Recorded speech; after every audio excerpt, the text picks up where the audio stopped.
Ndugu yangu mpendwa, mfuatiliaji wa tamthilia Choice, ulikuwa ukisubiria zaidi sehemu ya 71 na ulikuwa ukiwaza itatoka lini na mawazo mengi sana akilini mwako ilikuwa ni kutaka kupata mwendelezo wa tamthilia ya Choice. Sasa baada ya kuwa matangazo mengi tumekuwa tukiwaelezea kwamba sehemu ya 71 itatoka hivi karibuni, na kama jinsi tulivyokuambia kwamba itatoka sehemu ya 71 siku ya tarehe 6 Februari. Sasa kama jinsi ambavyo umeona tamthilia hii tayari imekwisha kutoka, lakini kama bado hujaitazama sehemu ya 71 basi endelea kunisikiliza uchambuzi huu hapa, alafu baadaye nitakwambia utaipataje kama hujaiona. Lakini sikiliza kwanza uchambuzi huu hapa kama ifuatavyo.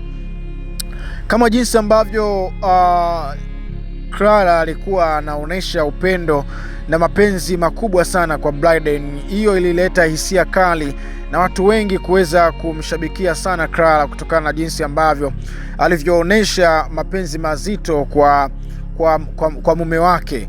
Sasa katika siku hii ya leo, wakati ambao Clara amekaa kumsubiria mume wake, wakati mume wake ameelekea kazini, ndivyo wakati huo rafiki yake akawa ameweza kufika, rafiki wa Bryden huyo wa kiume. Baada ya kuwa amefika hapo, muda mchache akawa amekuja na mpenzi wake ambaye waliweza kukutana hapo na wakaanza kupiga stori za hapa na pale. Huyu mshikaji akaanza kumwambia Clara jinsi ambavyo huyu mwanamke ambaye yuko naye hapo walikotoka, kwamba wameanzia mbali sana katika mahusiano yao.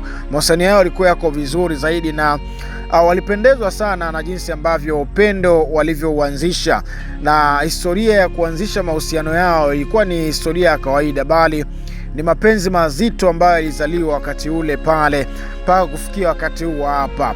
Alizidi kuongea mwamba huyu hapa na kumwambia kwamba Clara kwamba jinsi ambavyo wanavyopendana, yani kwa asilimia kubwa ambazo ameziweka katika upendo wa kumpenda huyu mwanamke ni upendo wa katika kiwango kikubwa zaidi.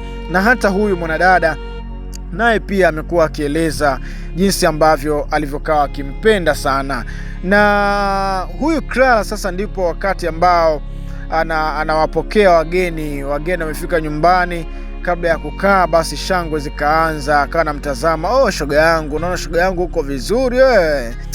Shoga yangu umependeza sana. Huyu mshikaji akawa anamwambia kwamba ni watu ambao wanaopendana, ni watu ambao wana mipango mikubwa katika safari ya maisha yao kuweza kufikia ndoto ambazo wameziweka katika safari nzima ya maisha yao, katika upande wa maridhiano na mapenzi makubwa ambayo wameyaweka, siku moja kuja kuishi maisha ambayo watakuwa wakisapotiana kwa ukubwa zaidi, kutengeneza familia iliyokuwa bora.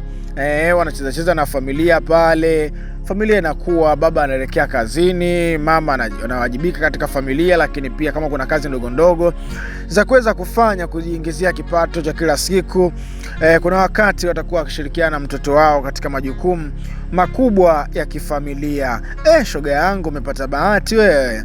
Hayo ilikuwa ni maneno ya Clara, lakini pia hata Clara naye pia alikuwa akipokea pongezi kutoka kwa mwanadada huyu hapa. Wakati yote haya yanaendelea, maongezi haya yanaendelea, Bryden alikuwa bado hajarudi kutoka kazini, alikuwa bado yuko kazini, amemwacha mke wake kapokea wageni kama hivi. Ikumbukwe kabla wa ugeni huu hujafika, Clara hajafika huyu mwanadada ambaye ni mpenzi wake na mshikaji ambaye amekuja kama ugeni. Clara alikuwa na majanga ambayo yuko nayo, na majanga ambayo ni siri kubwa sana ambayo alikuwa ameificha katika maisha yake bila kumwambia mume wake. Kwa akawa amemwambia huyu mshikaji kwamba waweze kuzungumza kuhusiana na kile ambacho amekipitia. Sasa huyu jamaa akawa anamshauri Clara, akamwambia kwa ambayo mmeipitia, changamoto ambayo mmeipitia hiko, basi itapendeza sana kama mkaijadili kwa pamoja ikaisha, kuliko kukaa nayo moyoni muda wote. Jambo zuri siku zote ni kuweza kuambiana kile ambacho kimetokea, kuweza kuhabarishana na kuambiana kile ambacho kimetokea kama changamoto au kile ambacho kimetokea katika maisha. Ni bora kumwambia mwenza wako ili mambo yakae sawasawa kabisa. Maelekezo mazuri ambayo huyu mshikaji alikuwa akimwelezea, binti aliweza kufarijika na kuweza kufurahi bana. Sasa ni usiku usiku wakati ambao Blyden amelala na mpenzi wake, mke wake kipenzi, ndipo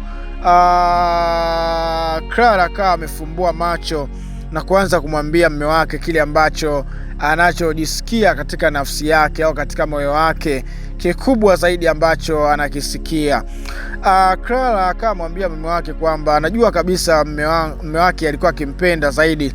Akawa amefahamu na kumwambia mume wake kwamba alikuwa na mtoto, aliweza kuzaa na Camilla mtoto, na alimpatia ujauzito. Ameweza kuificha hiyo siri kwa muda mrefu sana, na akaona si vyema leo aweze kumwambia. Akawa amemwambia mume wake kwamba hicho anakijua tangu zamani, kwamba Camilla amekuwa na ujauzito wa Mwamba huyu hapa. Mwamba alizidi kutamaraki katika hiko ambacho amekisikia, kwa sababu alidhania kwamba hiyo ilikuwa ni siri, itabakia kuwa siri. Kumbe hapana, mambo ya siri haya kuwepo kwa wakati huo hapo. Kweli Harisi akawa ameweza kumwambia, naona bwana. Baada ya kuwa amemwambia pale, familia hii ni waelewa kwa hivi sasa, wanaelewana sana, wanapendana.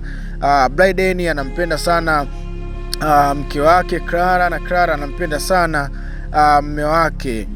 Unaona bwana. Sasa kama ulikuwa bado hujaitazama sehemu ya 71 na unawaza utaitazamaje, basi nisikilize vizuri. Ingia YouTube, andika King Noeli au andika Choice King Noeli sehemu ya 71, utaweza kuipata, na hiki ambacho nimekusimulia utaenda kukiona katika picha Harisi. Unaona bwana, wakati hao wakiwa wakiigiza utakuwa ukiwashuhudia, si ndivyo Basi nikushukuru sana kwa your time, lakini wakati huu nikwambie kwamba kama bado hujasubscribe channel hii hapa, fanya subscribe unapata taarifa zetu kila wakati ambao tunakuwa tunapandisha kazi zetu. Share video hii na wengine waone, lakini pia unaweza kulike. Wakati huu nikutakia wakati mwema, hadi wakati mwingine tena. Bye bye.